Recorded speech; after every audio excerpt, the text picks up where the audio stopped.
Welcome back to my channel. Today we are doing a flower arrangement in a spiral. This is the end product. If you'd like to see step-by-step instructions on how to do this, please stick around and I'll show you how to do it.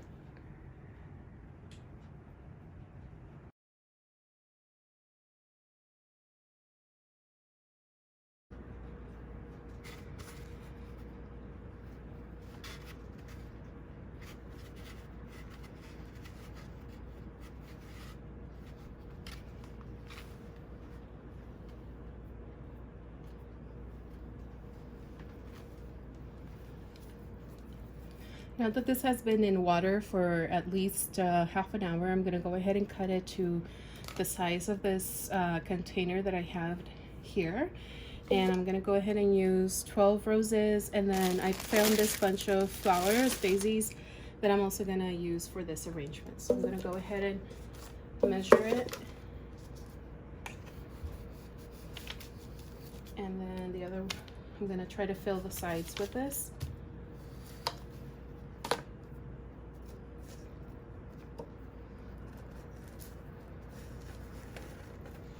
And what I'm going to do now is I'm going to fill the rest of the container with water so that way it has plenty of water.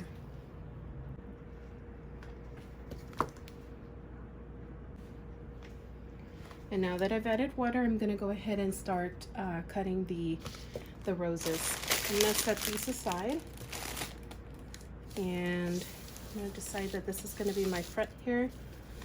And I'm going to start with 6 roses that are the tallest of the bunch. I'm going to group them together.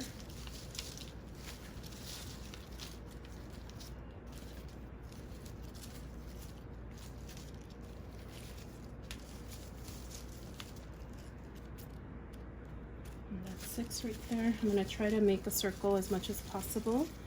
And once I'm done, I'm going to go ahead and use a rubber band.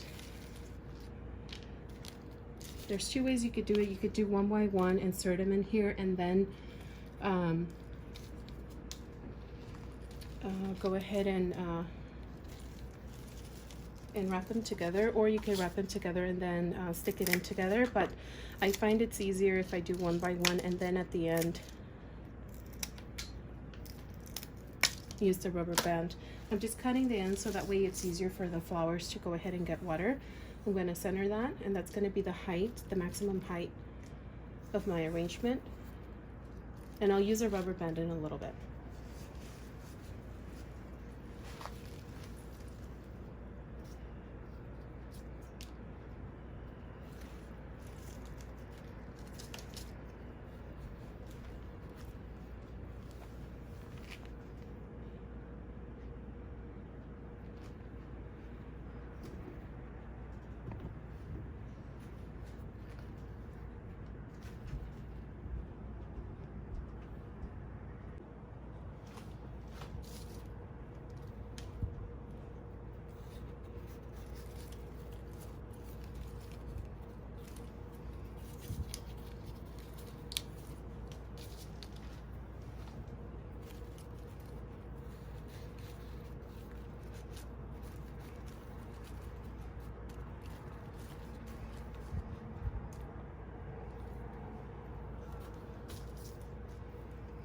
You could also use a zip tie if you have one on hand to put them together. And for me, just tying it twice would be enough because I want them to open up and once they start blossoming. And then I'm going to take one of the longer stems flowers and kind of measure this. So I'm just going to barely cut a little bit. Actually, I'm going to cut this much.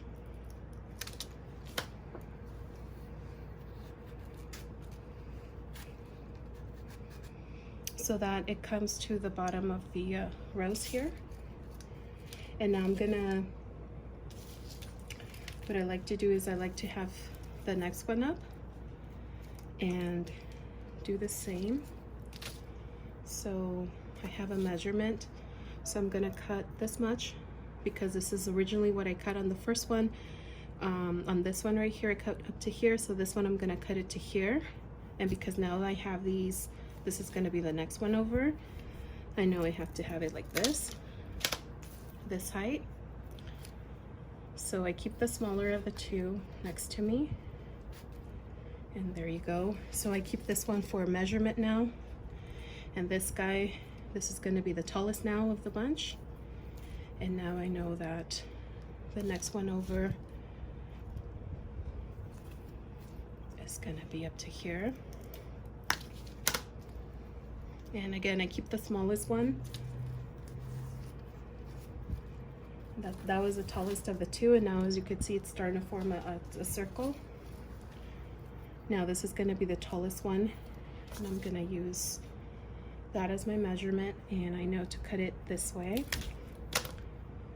Careful with the thorns. Now this is the tallest of the two.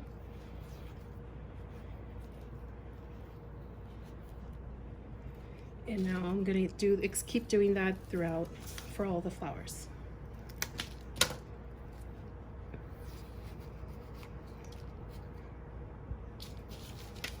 And that's 12 roses right here. If you want to do 24, what I would suggest is you kind of double them on the side like so. So that way there's two that are the same height, two the same height, two and two and two, and then you keep going. So right now I'm only doing 12 roses. And then this guy, I'm gonna put this right here. Now those are my 12 roses at this point. This is the shape that you have.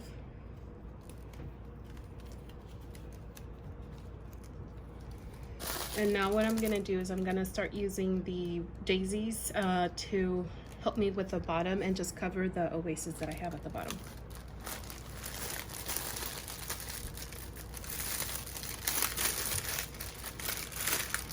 And actually, I'm gonna go ahead and switch the rubber band. That one's white, and as you can see, this one's green, so it's less visible. So you're always trying to hide what you did. So I'm just gonna cut this one out here.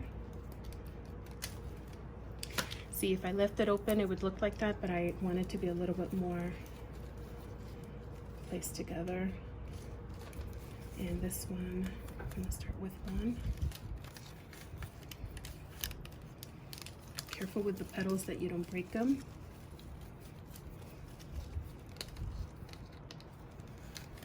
And there's my second turn. This one, I'm gonna try to see if I could get away with just one turn. It might be too loose though. Actually, that's just enough, because as they open,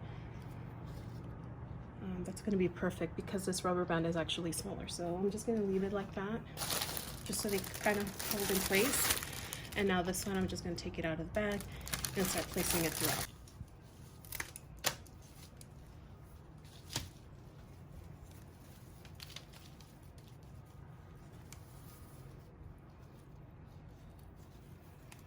I like to start with the back so it's a little bit easier to cover.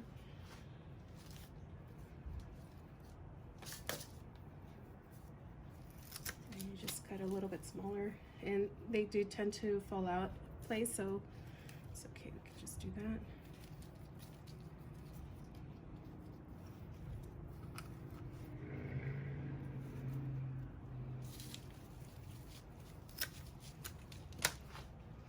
So that will be the tallest for these flowers, and then the rest are just going to be at the bottom, so the roses are the ones that you can see the most.